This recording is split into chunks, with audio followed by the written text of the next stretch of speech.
ঘূর্ণিঝড়ের তাণ্ডব রাজ্যের বিভিন্ন জায়গায়। ঘূর্ণিঝড়ের দাপটে রবিবার বিকেলে লণ্ডভণ্ড হয় জলপাইগুড়ির বিস্তীর্ণ এলাকা। পরিস্থিতি খতিয়ে দেখতে রাতেই জলপাইগুড়িতে পৌঁছন মমতা বন্দ্যোপাধ্যায়। ঘূর্ণিঝড়ে 5 জনের মৃত্যু হয়েছে, আহত হয়েছে বেশ কয়েকজন। জলপাইগুড়ি শহরের গোশালা মোড়ের বাসিন্দা অনিমা রায় নামে একজনের মৃত্যু হয়েছে। রাতে মৃতের বাড়িতে যান মুখ্যমন্ত্রী। মৃতের পরিবারের সঙ্গে কথাও বললেন মমতা। তারপরই আহতদের দেখতে পৌঁছে যান জলপাইগুড়ি মেডিকেল হাসপাতালে। রবিবার ঘূর্ণিঝড়ের দাপটে লণ্ডভণ্ড জলপাইগুড়ি। ঘূর্ণিঝড়ে মৃত 5, আহত হয়েছেন বেশ কয়েকজন।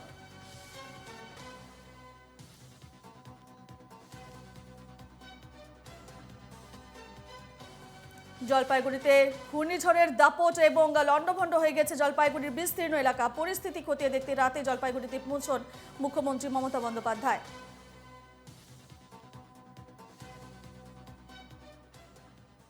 39 पेशेंट हमारे इधर भर्ती है और 170 से ज़्यादा पेशेंट रिपोर्ट किए हैं इमरजेंसी में।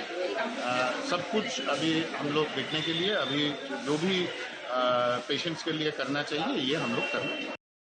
এখন নতুন করে রেস্কিউ করার কিছু নেই। অ্যাডমিনিস্ট্রেশন খুবই ভালো কাজ করেছে এবং এখানকার ডাক্তার, নার্স, স্টাফ থেকে শুরু করে সিস্টার থেকে শুরু করে তারাও খুব ভালো উদ্যোগী ভূমিকা নিয়ে দারুণ কাজ করেছে। ইভেন অনেক ক্রিটিক্যাল পেশেন্টকেও তাদের বুদ্ধিমত্তার দ্বারা, তাদের সুচিকিৎসার দ্বারা তাদের স্টেবল করেছে। আমি প্রত্যেকটা পেশেন্টের সাথে কথা বলেছি, যারা মারা গিয়েছেন তাদের বাড়িও আমি গিয়েছিলাম, পেশেন্টদেরও সবাইকে দেখলাম এবং আমি প্রশাসনকে ধন্যবাদ জানাচ্ছি। তারা সঠিক সময়ে সঠিক উদ্যোগ নিয়ে রেস্কিউ অপারেশন এবং রিলিফ অপারেশনটা খুব ভালো করেছে।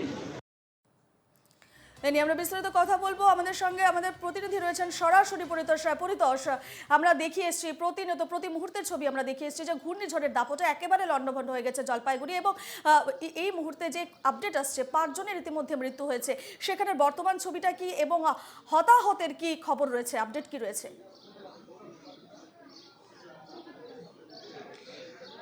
দেখো, গতকাল ঘূর্ণিঝড়ে কিন্তু জলপাইগুড়ি জেলার যে ময়নাগুড়ি ব্লকের একটি অঞ্চল কিন্তু পুরোপুরি ধ্বংস হয়ে গেছে। সেই ধ্বংস পরে কিন্তু খবর পেয়ে ঘটনাস্থলে পরিদর্শনে আসেন। গতকাল রাতেই কিন্তু মুখ্যমন্ত্রী এসেছিলেন। গতকাল রাতে মুখ্যমন্ত্রী এসে কিন্তু ঘটনাস্থল পরিদর্শন করেন। এরপর জলপাইগুড়ি যে সুপার স্পেশালিটি হাসপাতাল আছে সেখানে যে আহত রয়েছেন তাদের সঙ্গে কিন্তু কথা বলেন মুখ্যমন্ত্রী।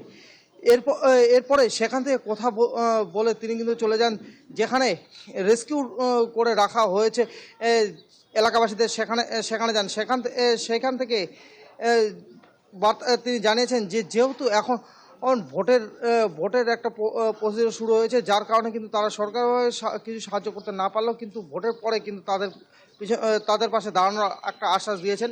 ইতিমধ্যে কিন্তু যেটা কিছুক্ষণের মধ্যে এখানে পৌঁছাবেন রাজ্যপাল। জলপাইগুড়ি সুপার স্পেশালিটি হাসপাতালে এসে যারা আহত রয়েছেন তাদের সঙ্গে দেখা করবেন, এমনকি নিহত পরিবারের সঙ্গেও দেখা করবেন বলে জানা যাচ্ছে। তার জন্যই কিন্তু ইতিমধ্যে জলপাইগুড়ি যে সুপার স্পেশালিটি হাসপাতাল রয়েছে সেখানে কিন্তু যথারীতি পুলিশ প্রশাসনের নিরাপত্তা চাদরে ঢেকে দেওয়া হয়েছে। এখানে যারা আহত অবস্থায় যে এখনও চিকিৎসাধীন রয়েছেন তাদের সঙ্গে তিনি কথা বলবেন। এরপরে কিন্তু যারা নিহত হয়েছেন বা যারা এখনও রেস্কিউ করার পরে যে ক্যাম্পে রাখা হয়েছে সেই ক্যাম্পে গিয়ে সেখানে তাদের সঙ্গে কথা বলবেন। এরপরে দেখা যাবে সরকারিভাবে কোনো কিছু পান কি না পান সেটাই এখন দেখার বিষয়। একেবারে পরিতোষ, আমরা জানি যে ঘূর্ণিঝড়ের দাপটে লণ্ডভণ্ড হয়েছে জলপাইগুড়ির বিস্তীর্ণ এলাকা। সেই ক্ষেত্রে সেই এলাকাগুলো রেস্কিউর ক্ষেত্রে প্রশাসন কি ব্যবস্থা নিচ্ছে এবং সেখানকার মানুষজনেরা এই মুহূর্তে যেহেতু ঘর ছাড়া হয়েছে, ঘরবাড়ি লণ্ডভণ্ড হয়ে গেছে, তাদের কোথায় রাখা হচ্ছে, এই মুহূর্তে তারা কোথায় রয়েছেন, তাদের চিকিৎসার ক্ষেত্র বা প্রশাসন কি ধরনের ব্যবস্থা নিচ্ছে? দেখো, গতকাল ঝড়ের যে সমস্ত এলাকায় লণ্ডভণ্ড হয়েছে তাদের কিন্তু সেই বার্নিশ যে হাই স্কুল রয়েছে সেখানে কিন্তু থাকার ব্যবস্থা করা হয়েছে। এখনও কিন্তু সেখানে আছে, সেখানেই তাদের খাওয়া দাওয়া চিকিৎসার ব্যবস্থা সেখানে করা হয়েছে। প্রাথমিক চিকিৎসা ব্যবস্থা সেখানে রয়েছে। এরপরে যারা বেশি অসুস্থ রয়েছেন বা যারা এখনও সেখানে যারা বেশি গুরুতর আহত হয়েছেন, ঘরবাড়ি টিন উড়ে গিয়ে বা ঘরে নিজে চাপা পড়েছেন, তাদের কিন্তু জলপাইগুড়ি সুপার স্পেশালিটি হাসপাতালে ও ময়নাগুড়ি গ্রামীণ হাসপাতালে কিন্তু তাদের চিকিৎসা চলছে। এখনও কিন্তু যেটা জানা যাচ্ছে প্রায় 300রও বেশি মানুষ কিন্তু অসুস্থ রয়েছেন, তাদের কিন্তু চিকিৎসা চলছে। ইতিমধ্যে 5 জনের মৃত্যুর খবরও কিন্তু এসছে, যার কারণে গতকাল রাতেই কিন্তু ঘটনাস্থলে পৌঁছেছিলেন মুখ্যমন্ত্রী মমতা বন্দ্যোপাধ্যায়। এখন কিছুক্ষণের মধ্যে আসছেন কিন্তু রাজ্যপাল সিবি আনন্দ বোস। এরপরে কিন্তু বিভিন্ন রাজনৈতিক দলের নেতা যেমন শুভেন্দু অধিকারী থেকে শুরু করে অনেকে আসার কথা জানা যাচ্ছে ইতিমধ্যে। একেবারে পরিতোষ, তুমি এই খবরে নজর রাখো, তোমার কাছে ফিরবো। যে খবরে আমরা নজর রাখছি যে ঘূর্ণিঝড়ের দাপটে একেবারে লণ্ডভণ্ড হয়ে গেছে জলপাইগুড়ির বিস্তীর্ণ এলাকা। জলপাইগুড়ির ঘটনা উদ্বেগে রাজ্যপাল সিবি আনন্দ বোসও